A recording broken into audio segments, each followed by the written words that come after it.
उपस्थित सर्व शिवसैनिक बांधवांनो, भगिनींनो आणि मातांनो, मी मुद्दामून ज्येष्ठ हा शब्द वापरलेला नाही, कारण मगाशीच आपण ऐकलत की शिवसेना आणि शिवसैनिक कधी म्हातारा होत नाही. आणि आपल्याला सर्वांना शिवसेना प्रमुखांची शिकवण आहे. त्याने अनेकदा सांगितलेलं आहे की माणूस वयाने थकत जातो, पण तो ज्या दिवशी मनाने थकतो तेव्हा तो वृद्ध होतो. तुमच्या तर मला वाटत नाही कोणाची मन थकलेली आहेत, आणि मन थकली असली किंवा असती तर आज इकडे तुम्ही आलाच नसतात. आज मला सर्व ज्येष्ठ शिवसैनिकांना बघून मी लहान झाल्यासारखं वाटतोय. मग यांच्यासमोर लहानच आहे, पण सगळे शिवसैनिक जुने जे शिवसेना प्रमुखांच्या काळी अगदी दिनांक काय, वासू काय, श्याम काय, सगळेच कोणाकोणाची नाव घ्यायची आणि कोणाची नाही, सगळेच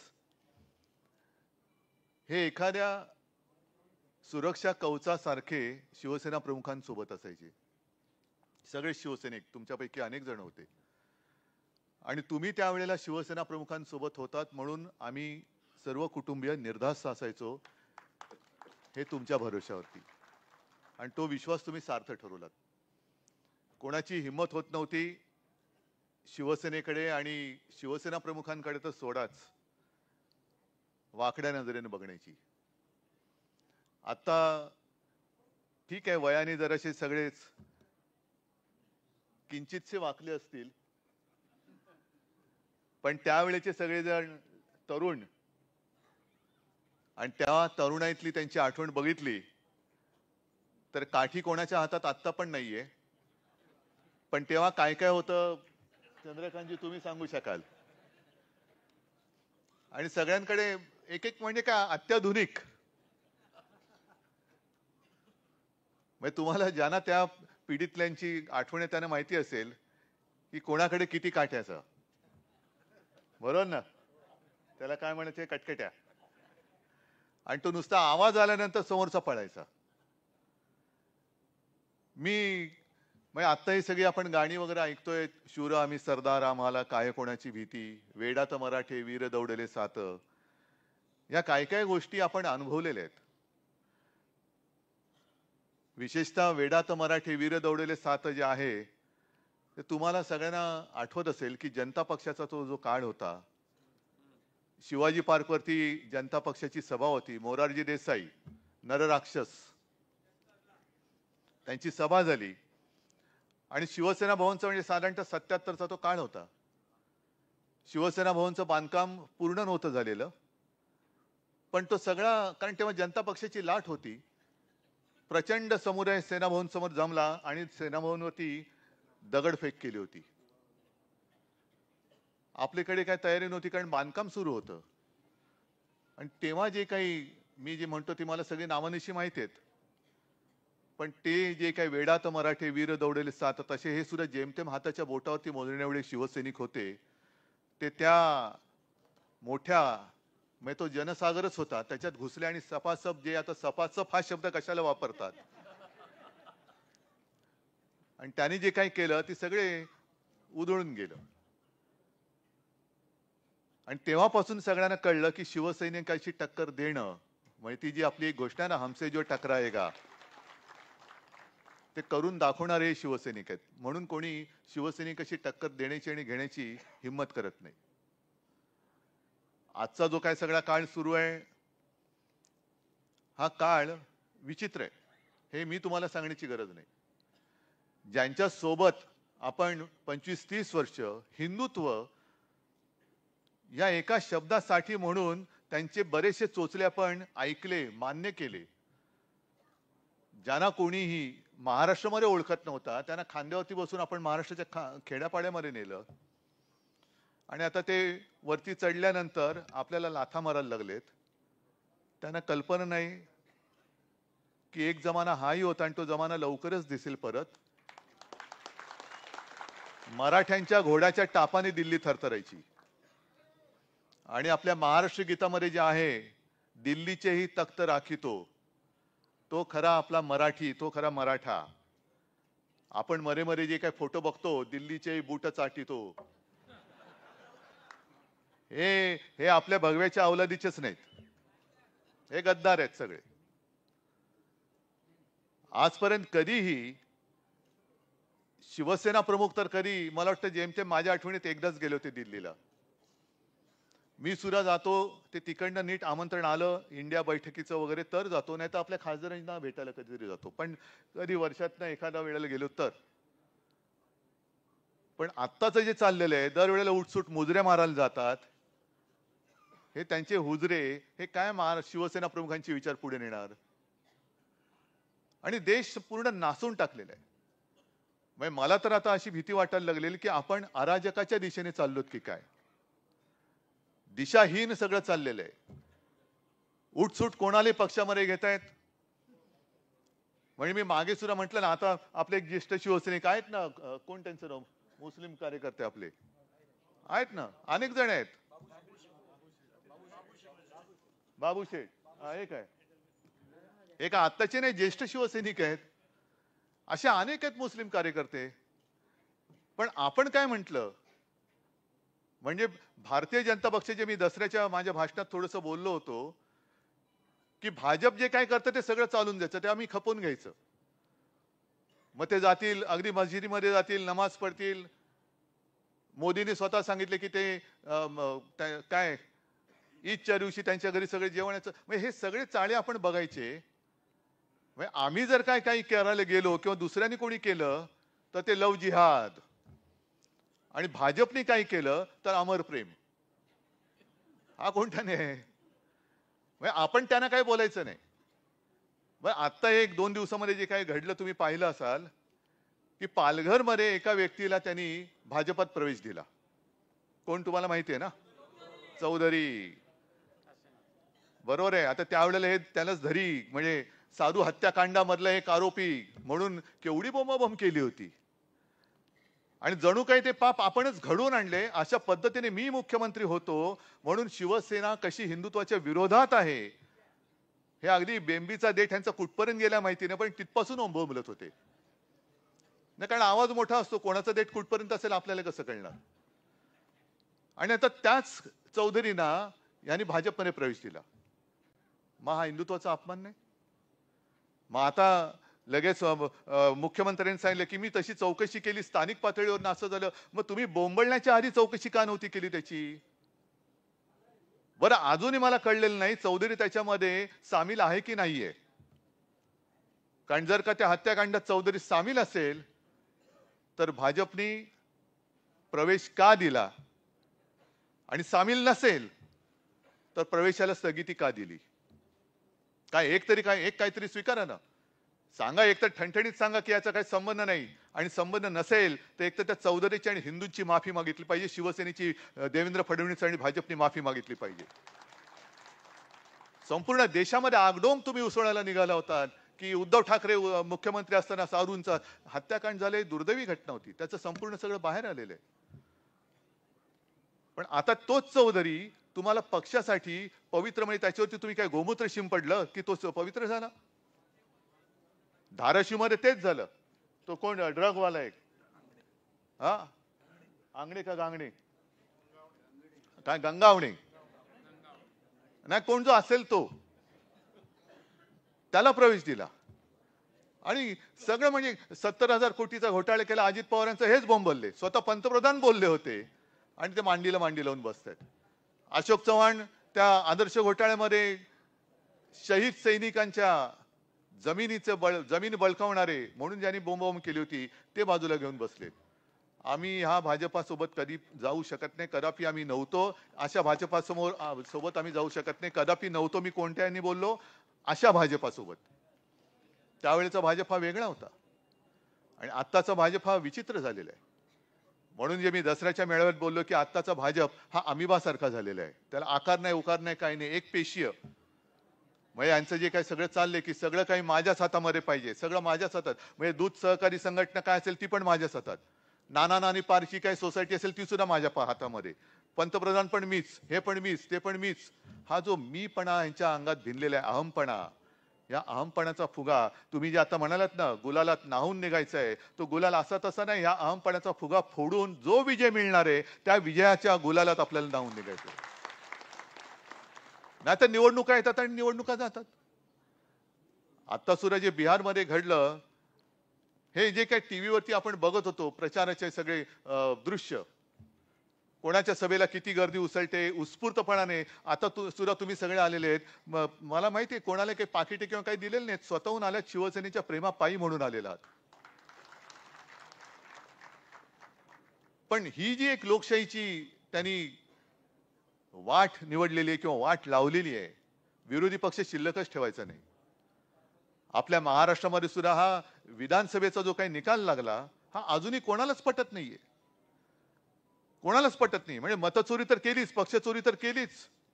आता काल अनिल देसाईंनी प्रेस कॉन्फरन्स घेतली, एबी फॉर्म पण चोरलेला आहे. हे सगळे तुम्ही जा ना, बसा ना त्या चोर बाजारामध्ये, कशाला तिकडे जाऊन बसताय? सगळं काही चोरायचं आणि राज्यकर्ता म्हणून मिरवायचं, ही लोकशाही, ही खोटी लोकशाही आहे. ही खोटी लोकशाही मला नाही वाटत देशातली जनता ही स्वीकारू शकते. आणि तुम्हाला राज्य तरी कशाला पाहिजे? आम्ही म्हणतो ना, आम्हाला मुंबई जिंकायची आणि आम्ही जिंकणारच, कोणत्याही परिस्थितीत जिंकणार. आणि मग काढा ना, तुम्ही 25-30 वर्ष मुंबईकरांनी मुंबई शिवसेनेच्या हाती दिली. काही काळ आधी भाजपा सुद्धा आपल्या सोबत होतीच. पण 25 वर्षात आपण काय काम केलं? आपण जे काम केलं त्याचा पाढा वाचू, आणि ते म्हणजे आम्ही मिळवून दाखवलं आणि यांनी घालवून दाखवलं. मला वाटतं दिवाकरजी, तुम्ही काय सगळे ज्येष्ठ शिवसैनिक, त्यावेळेला महापालिकेचे म्हणजे दिवाकर रावते साहेब तर महापौरच होते, किशोरीताई पण महापौरच होत्या. आपल्या काळामध्ये जे काय आपण केलं, मुंबई आपली मुंबई म्हणून, तो आपलेपणा भाजपच्या एकातरी नेत्याच्या मध्ये आहे का?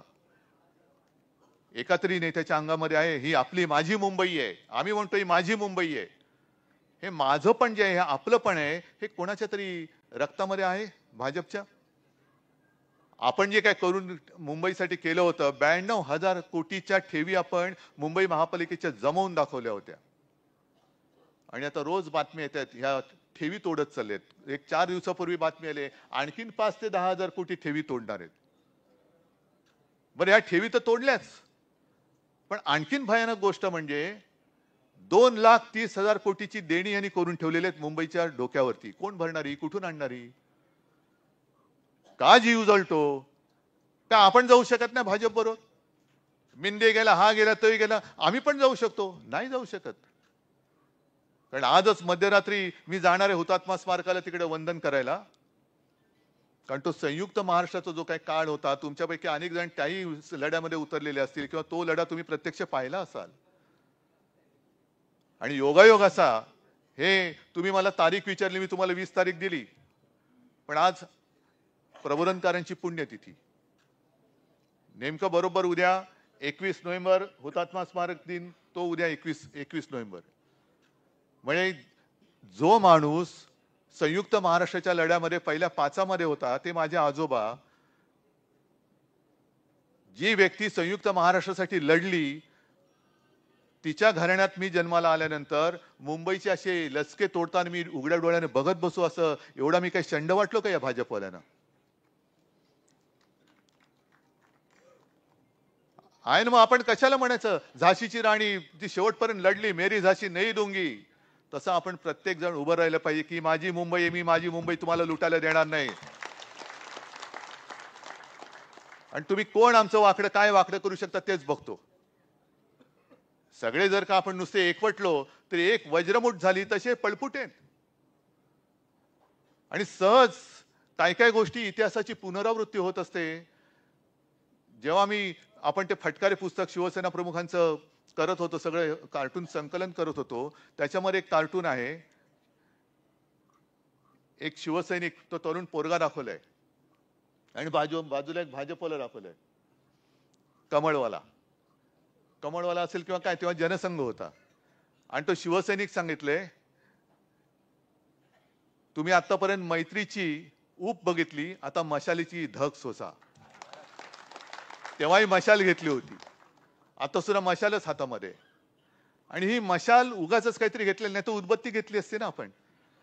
जर का मोदी आणि शहांची आरतीच करायची असती तर मग आमची निशाणी काय? उदबत्ती. हे उदबत्ती बिदबत्ती नाही घ्यायची, तर मशाल घ्यायची. पेटवायचं ते काय आपल्या ते नुसत्या अशा फुलभाज्या नाही पेटवायच्या. पेटवायचं तर सगळं लंकाच जाळून टाकायची त्यांची, खोट्याची लंका.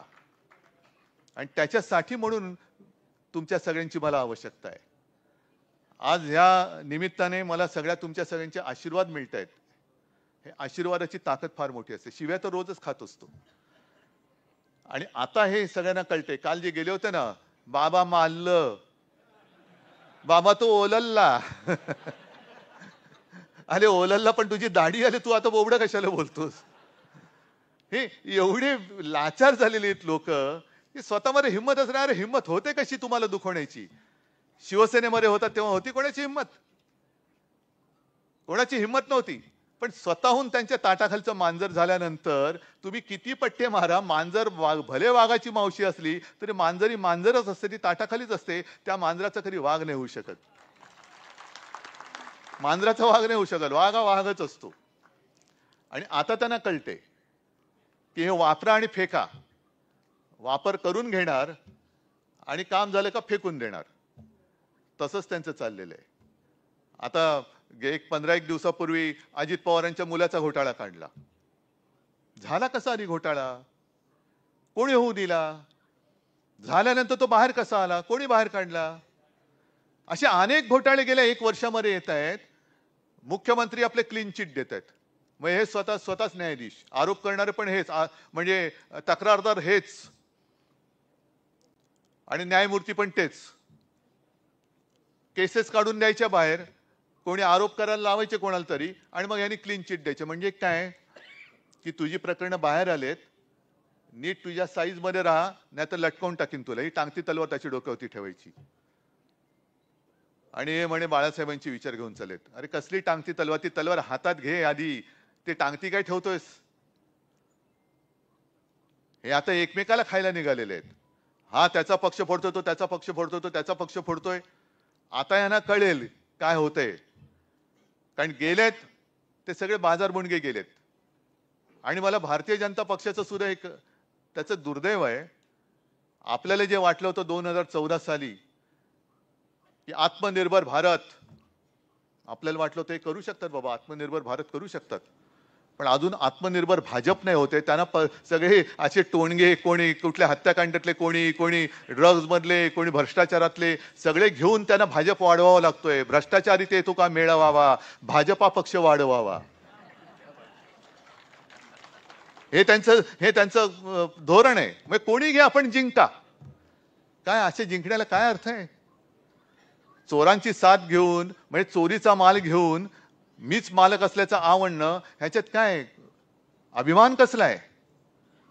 अरे लढायचं तर मैदानात लढा ना. शिवसेना कधीही तयार आहे. आम्ही हार जीत त्याची नाही पर्वा करत. शिवसैनिक हा लढणार आहे. हे काय अशी संकट किंवा अशी परिस्थिती पहिल्यांदाच नाही आलेली. मुळामध्ये शिवसेनेचा जन्मच हा संघर्षासाठी झालेला आहे, मराठी माणसाच्या न्याय हक्कासाठी झालेला आहे. आणि संघर्ष म्हटल्यानंतर घाबरणारे कोणी थांबू शकत नाही. जे घाबरणार असतील त्यांना आजही सांगतोय, तुम्हाला लाचारी करायचे तर लाचारांच्या ह्याच्यात जा, गटात जा.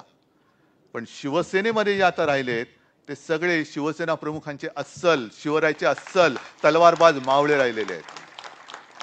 आणि या सगळ्या मावळ्यांची मगाशी तुम्ही सांगितलं ना की ज्येष्ठ शिवसैनिक, मी तर म्हणतो एक तुमचं माहिती संकलन करून द्या. सगळ्या मुंबईमध्ये शाखेमध्ये जेवढे ज्येष्ठ शिवसैनिक आहेत त्यांना मी ओळखपत्र देतो.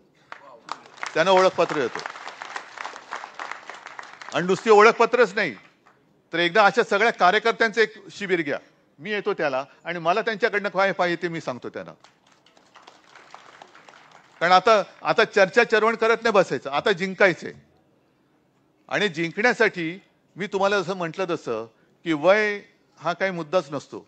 मोरारजी देसाई तर 80व्या वर्षी पंतप्रधान झाले असते. तुम्ही तर सगळे अजून तरुण आहात. काय सांगावं, तुमच्यापैकी कोणी पंतप्रधान होऊ शकेल का स्वप्न नाही बघायचं. अर्थात हा एक गमतीचा भाग झाला, पण जिद्द ही फार महत्वाची आहे. आणि तुम्ही जिद्दीने आज सुद्धा रणांगणात उतरण्याच्या हिमतीने आलात, त्याच्याबद्दल खरंच तुम्हाला शतशः धन्यवाद देतो. आणि तुमच्या आशीर्वादाचं पाठबळ हे सदैव शिवसेनेच्या पाठीशी राहू द्या, ही नम्र विनंती करतो. सगळ्यांना शुभेच्छा देतो.